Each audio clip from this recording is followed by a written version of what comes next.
So you want to utilize precision technology on your farm? To take advantage of John Deere's suite of advanced guidance and machine automation products, you must first create a boundary around your field, pinpointing where the physical work will take place. In this two-part video series, I will walk you step by step through how to create a driven boundary utilizing a Gator, G5 display, and a Starfire 7000 receiver to kickstart your precision technology journey with some pro tips along the way. My advice to you: get comfortable with this content because boundaries are here to stay. An exterior boundary is the foundation for success and precise machine control throughout the crop year from the first tillage to the last harvest pass. The field's boundary tells the display the size, shape, and location of the field. The headland area tells the display where end of row turns should happen.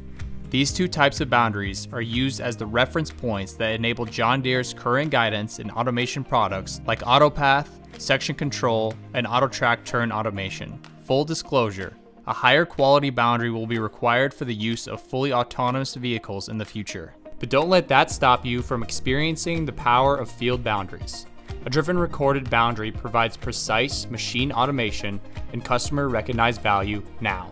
Boundaries also enable important customer insights, like estimated time remaining in the field, that allows a farm manager to make operational decisions in real time to gain efficiency and productivity. There are 5 key hardware and software components that we both require and recommend to get started. First, a Gator or a John Deere tractor is recommended to drive a boundary.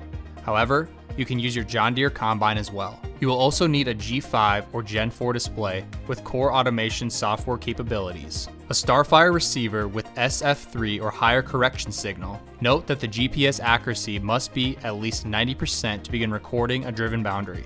Pro tip number 1, we recommend recording your boundary with SFRTK correction signal for long-term repeatability. Pro tip number 2, use the same correction signal when creating and using the boundary. Do not mix and match correction signals. Continuing down the list, you will also need an Operations Center account. And finally, a JD-Link connection with an R or M modem is highly recommended, but not required. A connected machine will allow data to be transferred to the Operations Center automatically over the air versus manually transferring with a USB drive, which we will cover later in this video. Once the machine you choose to record your boundary with is equipped with the appropriate hardware and software, we recommend adding the location module to your guidance default run page so you can use the map preview and easily access the pause and resume functions as you record your boundary. Next, navigate the display menu, select Applications, then Fields and Boundaries. Within this screen, choose an existing or create a client farm and field in accordance with the new boundary that is being recorded.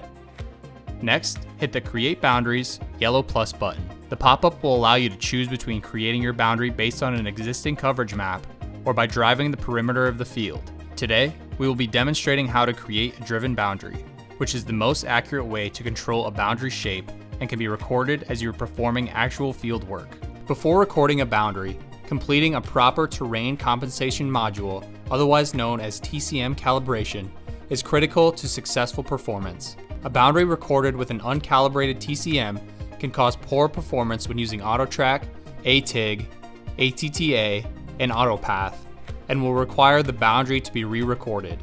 Do not skip this critical step anytime you install a Starfire receiver on a machine.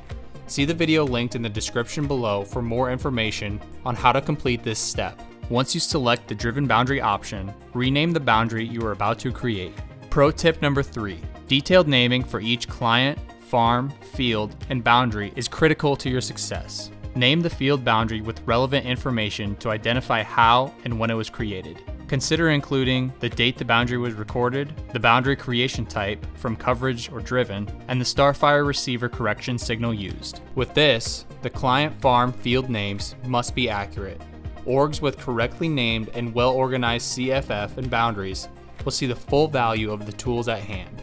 Next, select the GPS offset point method and input the boundary offset based on where the center of the receiver is located on your machine to the outermost point of the machine where you would like your boundary to lie. If this input is incorrect, the boundary will not be where you anticipated throughout the entire crop year. Carefully take your GPS offset measurements, if necessary, and input them into the display. In this demonstration, we will input a 2.5 foot offset.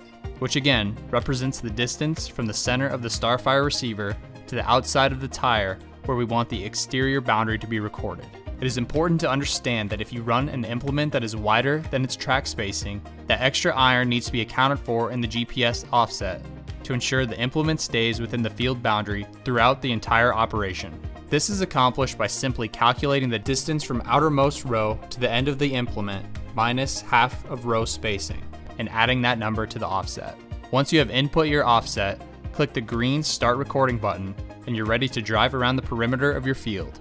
Pro tip number 4. X out of the recording and applications window to return to the guidance run page that you have duplicated in a previous step. This will give you visibility to what is happening in real time and again, makes your pause and resume functions readily available as you record. Pro tip number 5. If you choose to record a boundary with a combine, ensure that you select the GPS offset point method and input half of your combine's header width in the boundary offset field before you start recording your boundary for the best results. We hope you have enjoyed watching the setup of how to create a driven boundary. Stay tuned for part 2 of this process in the next video, where we show you the driving and upload of data along with some more tips and tricks. Thanks for watching.